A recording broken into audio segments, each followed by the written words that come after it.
Hey guys, so in this video today I'm going to show you what equipment I have bought in the 2025 gardening season. The idea behind it is just to show you, I don't know if this is a typical amount what a one-man band would buy. Some might argue it's a little bit overboard, some might say no, I buy way more than that, but let me know in the comment section what sort of, whether you've bought this or bought that, or if I'm in the right ballpark. I'll be honest with you, I genuinely don't tend to worry about am I spending too much on the business. And my motto, or my way of looking at things, is I believe that having the right equipment makes your life easier. I also like to not buy ahead and have things stored and doing nothing, but I try and invest every year into equipment. When equipment's starting to wear out, I try and replace it as best as I can. And the idea is if something happens to me or the business, so next year, whether money's hard or money's tight or the economy collapses or whatever, or something happens or I'm unable to work as much as I do, I've got the equipment there. Also, number 3 is I believe in having spare equipment. There is nothing worse than, out and about, breaking your door like leaf grabbers, and you're hooped. There's nowhere in my local area that sells leaf grabbers. I love using them, makes my life easier. Remember, when you're using something like this, you're not knackering your back, you're not getting your hands into things where you could be getting stabbed by something or smeared by something. So as such, I have a couple of spares in there. I'll show you the spares that I can then jump in and get, and I'm back working. Same with the hoe, wolf garden stuff. Pretty much I've got a spare of everything, because if my hedge trimmers conk out halfway through a big hedge job, well, yeah, you can go and buy another pair, but you can end up you know what I mean, it's just easier to go and get it. So let's get on with this video then, guys. So one of the biggest investments I've made, not the biggest this year, but probably cumulative, it's getting close, is moving over to the Artesia mowers. So if anybody knows, I've always used still mowers in the previous years. There's nothing wrong with them. I'm not saying, nothing wrong with them at all. If people said to me, I'm just starting out, what's the best mower I should get, Sam? Obviously, it'd be nice to jump straight into the Artesia, but they don't make the Pro 46s anymore. And I think the 51s, they're too much mower for somebody just starting out. I would always say, go to still, get either a 4 Series, 5 Series, 6 Series, whatever it is, plastic box. You don't need a commercial one, and it will do you. Now, the reason why I've moved away from in favour of these and other mowers is basically they're fine for a year, no problem at all. They've got a very short commercial warranty. I think it's only about 3 months. Remember, they're a homeowner mower. When Mr. Still designs a mower, it will go, right, a homeowner will mow a lawn once a week for a season, and we'll give them a 5-year warranty. So potentially that's 20 to 30 cuts a year for Mr. Homeowner. Therefore, over its lifespan of 5 years, it should do 150 cuts. You get what I mean. I'm sure he'd put more thought into it than that, but I'm just sort of paraphrasing here. But Mr. Commercial user, or Mr. like myself, when I'm doing 30 lawns a week, it starts racking up. Now, I always service my own kit, so I try and drop the oil at least twice a year on the mowers. Air filters, spark plugs I never worry about. Air filters, brush off, all that sort of stuff. I have never ever had a problem with the engines on the still mowers. They've always started, they've always ran, never a problem with them. But drive, bouts, bits of stuff on them, the shaft that holds the blade on, that shears after a time. I think it's fatigue, and then they go. Wheels, trim, stickers, you name it, pretty much everything ends up falling off it because it's the use. And like I said, I'm not bashing still, but it's the use. The Artesia mower, different ballpark. It's a commercial mower as such. One thing I do like about it is the short form factor. It's able to, this will mow big lawns, small lawns, jungle gardens, formal, it does it all, and it does a nice cut. a few gripes with it. My biggest gripe is the height adjusters. I think they stick, so it can be a real maul. You've got to adjust 4 at a time. Other than that, you know, it's like the tie wraps on it. They split apart and you end up losing them. So I've just tie wrapped them on. You probably can't see it from this angle. But other than that, they have been bomb proof. So much so, I ended up buying another one. So in the container, there's a brand new version in there. And you're probably thinking, why did you buy another one? Well, that's my main mower now. I will paraphrase that later. But up until a month ago, that was my main mower going into the season. And as such, I wanted a spare. I didn't want that to break and then end up having to go back in time to Still. My business is all about progression. It's all about progression and efficiency. That machine will bag and collect in all weathers, all conditions. The Still ones will do that, but not as good as that. So therefore, I'm going back. I'm dropping efficiency. So, right. So I didn't say in the previous bit, the Artesia mower, I got one for $12.50. I bought 2, so that's $2.5 grand in mowers this season. So the next one is the Still stuff we can see here. So I am a Still cordless user. I bought into the brand very, very early on. Now, again, this isn't a who's better than who and who's going to be better than who type of chat. I've invested into Still, so I've stuck with Still.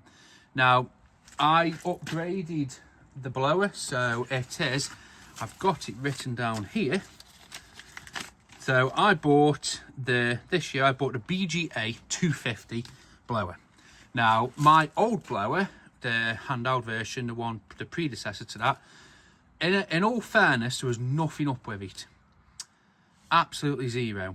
It was battered, bruised, chips taken out of it. It's been dropped. It's been, you know, I dropped it in a pond once. You know what I mean? You know, everything I use. But I replaced it, or I upgraded it, because again, I've only got one cordless blower. If that goes, then for me, I'm back to petrol. I don't want to be doing that. So I bought the new BGA 250 blower. I'm going to try and do a sort of a little mini, it's like what I think to it. Would I recommend it? Yeah. The thing that I love, and I'm going to talk about this now, I'm trying to make this not into a petrol versus cordless chat. But one of the things I like, remember, progression, continual improvement. You know, one of the things that I like is I bought that blower, oh, that way, compared to the old blower, and it's way more powerful, way more efficient, better. Now, if I was to go, and I've still got my old BGA, I think it's the 86 blower, I've still got that in there, it's somewhere in there. Now, I can guarantee if I was to go into a Still dealer right now and buy the 2025 model, it will be pretty much identical to the one that I bought 10 years ago. That's fine for some people, but if I'm buying something new, I want to be upgrading it, getting more power, and that's what I like with cordless. Cordless is getting better and better and better every single year, every single iteration, every single year. Companies are bringing out new stuff. So I bought the BGA 250. I also bought the MSA 200. That's somewhere in here, so it's not pictured there, but I'll just put a picture up of it now. I bought the GTA 40, which is here.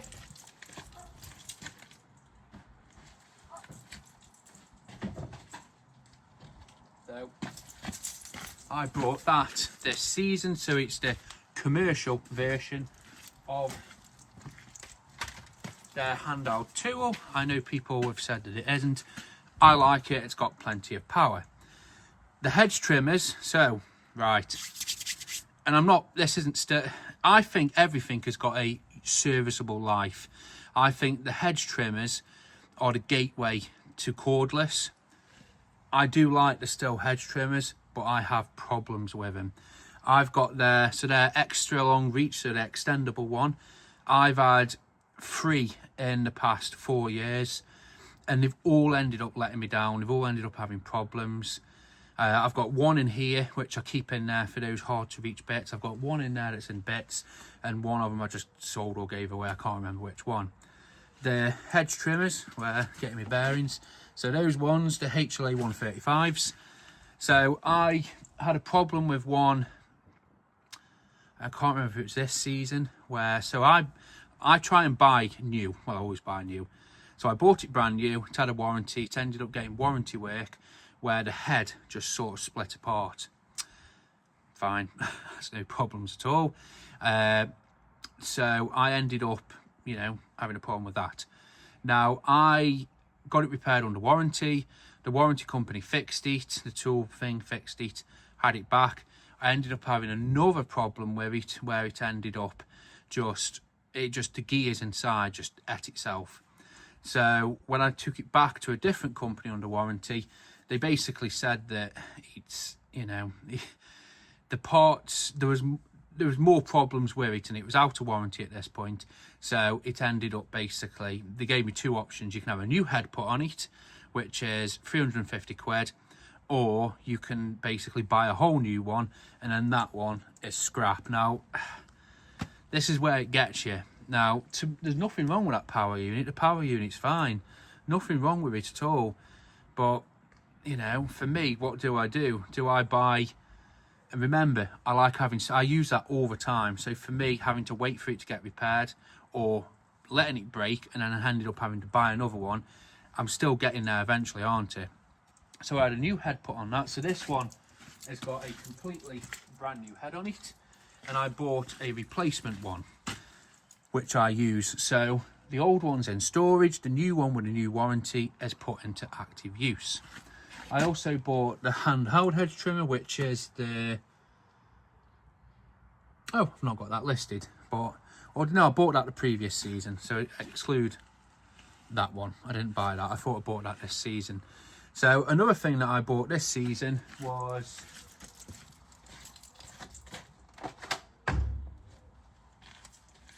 3 AP500 batteries.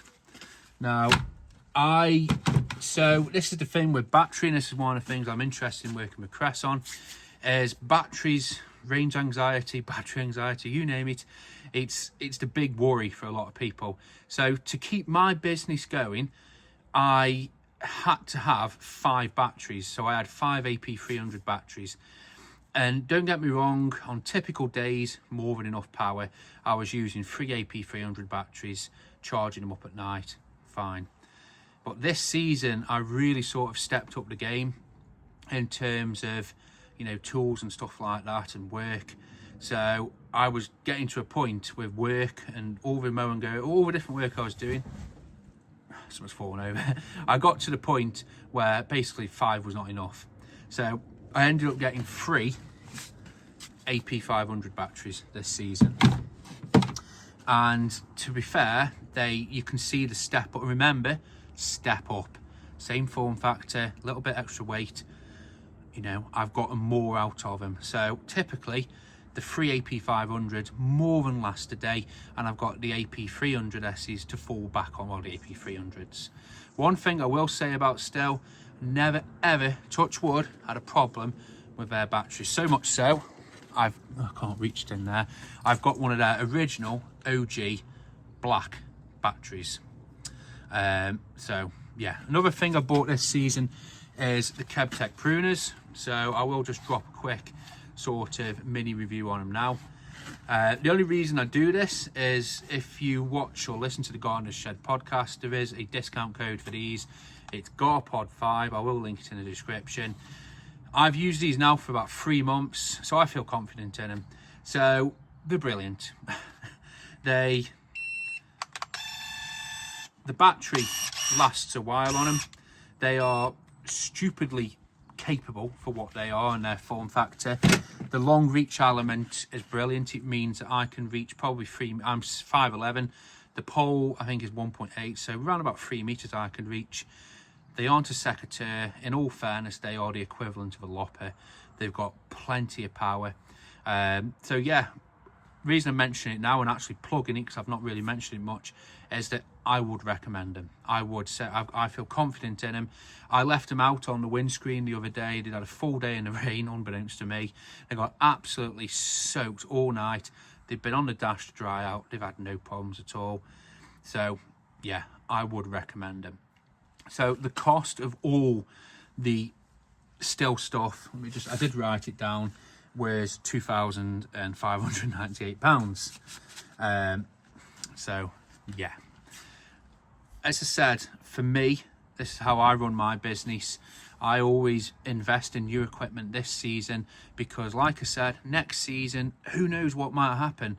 I might not be able to invest into stuff. I might have to fall back completely. I might even have to have 2 years of not, you just don't know in this industry.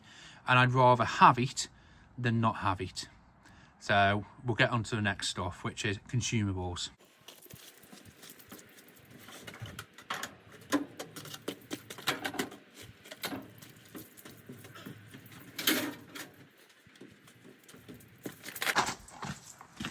Right, I haven't got a problem, I swear to you. Right, so there's another pair here.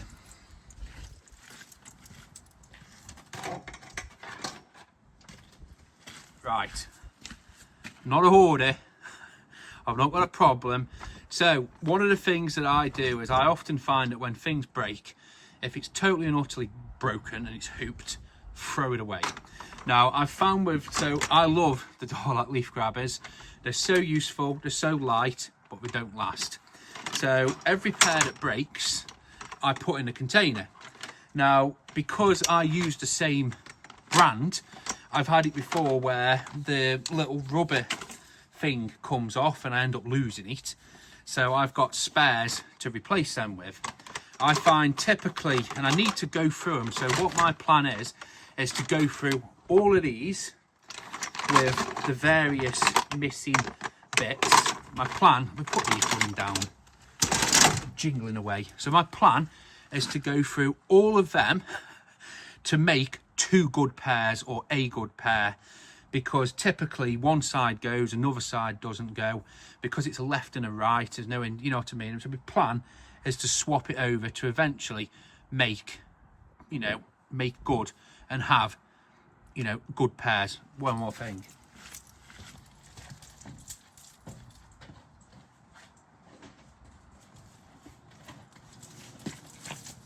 So another thing is, so I'm a Wolf Garden user, and like you're probably thinking this is so overboard.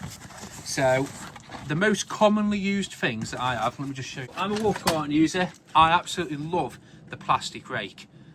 This, so I don't know how to do it really. So this is about 6 months old. Obviously this is brand new still in its wrapper. So you can see how much they wear, and they wear to a point where that's pretty much useless. That will not push anything around. That will not, it can rake up. Again, we're dropping in efficiency. So when it looks like that, it goes in the bin and we replace it with that. Now I find the prices for stuff does fluctuate. So for me, I went on eBay and I got a discount code from somewhere. So we were paying about £11 for a rake, and probably, I can't remember where I got it from, they're about £9. So I've got 2 of them and I've got 2 rakes, and I've just replaced the rake in there. These, I'll either wear one out or I will lose one. So again, I use the hoe all the time, whether it's hoeing, scraping stuff off borders, scraping stuff off patio, you know what I mean? This is a commonly used tool, and I believe the stuff that you use all of the time, you should have a spare of, because again, we're dropping efficiency. So, next tool. So, the next tool, I won't get it out because it's buried, is the chipper. So I bought the chipper at the start of the season. It's done me well, if I'm being honest with you. It doesn't get used all of the time. I did a video whether it's coming out or it's coming out in the future called to chip or not to chip. If it's a case of lopping a tree down or bush or shrub, something that could be chipped, but it's easier to put it in the van, I'll put it in the van. If it dictates that the chipper needs to be there, I will take the chipper. You get what I mean? So the chipper, I can't really say much about it because it's not let me down. It's been good, it's solid. I have done a review on it, so look out for that. It's either out or it's coming out, so I can't really say any more about it. I think I paid, so I think it was £2,650. I bought that and I got a free service pack, and they honoured that. Like I said, good company. So I've got spare bouts, spare blades, I've got spares to keep it going. And like I said, I do look after my equipment. All of the tools that I don't, so that chipper, I run it on the Aspen because it can keep it going for longer. So yeah, like I said, guys, for me, it's all about having the right tools and the right equipment and the efficiency that goes with that. So yeah, I'll just wrap it up. So in total this season, just for the tools, we spent £7,748. I will caveat that by saying that that is in proportion. I'm more than happy with that. This time next year, we're probably looking at spending the same. Probably not on stuff like that, but we want to be getting a bigger trailer next year, maybe a tipping trailer. We want to be getting a niche piece of equipment, etc, etc. I will say, however, that with having the Crest sponsorship, it's sort of kind of made them null because I want to be putting the Crest stuff through its paces, even that. So one of my things that I want to try and do next season is to go all cordless for my main gardening round. So don't get me wrong, again, dropping efficiency, that will be coming with me, but I want to try and do, and also I owe it to you guys and I owe it to Crest to get as much use out of them tools as possible. I've had no end of people reach out and ask questions about Crest stuff. Is it good? What do you think to it? For me, I can only work that out and I can only feel confident giving you guys that feedback by using the tools. It's all very well and good using a tool on a couple of jobs and then saying it's fantastic. You need to get use out of them. So as such, the long reach hedge trimmers, they live in the van permanently from Crest. The handheld hedge trimmers live in the van permanently from Crest, and the lawnmower lives permanently in the van, and that's how it's going to be for the foreseeable future. I want to get as much use out of it, and at some point, maybe halfway through the season or at the end of the season, I want to sit here again with the amazing camera set up and the amazing props behind me and say to you, is it all worth it? But whichever way you do it, like I said, this is how I run my business. This is my philosophy, my outlook on it. You know, you run your business how you run it. I genuinely think that having, you know, to be a good gardener, this helps. Don't get me wrong. This helps having all this. It helps having all the equipment. It helps having the training, the mindset. But I often find the vast majority of time, if you turn up on time, you turn up on a regular basis, you're proficient at your job, and the customer knows you're proficient. You're a sort of an amicable person, as in you know, say hello, have a bit of a chat with them. I think that is more than enough to get you into a classification for a good gardener status. You know, that's probably wound a load of people up or undone a lot of what I've just said. But like I said, this sort of stuff here is just marginal gains and all that sort of stuff. So as usual, guys, have a good day, keep on gardening, and thank you for watching the channel. Oh, and please like and subscribe.